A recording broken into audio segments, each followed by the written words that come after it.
kawai isarwa ne manzo Allah kawai nasa isarwa ne amma yau zaka samu cikin shehunne akwai wanda yake cewa in muka yi kaza kaza kaza kaza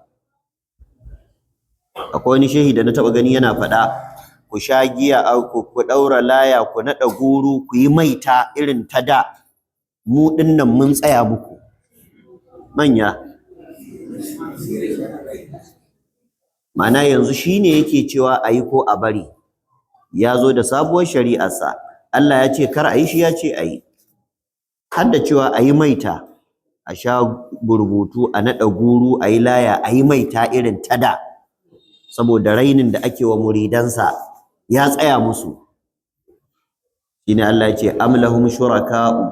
shara'u lahum min ad-dini ma lam ya'zan bihi Allah lalle suna da waɗansu kishiyoyi da suka sawa Allah wanda suke shar'anta musu wani abu na addini wanda Allah bai ce ba Allah ya hana shi ya ce ayi Allah ya ce ayi shi ya ce kar ayi Allah ya kiyaye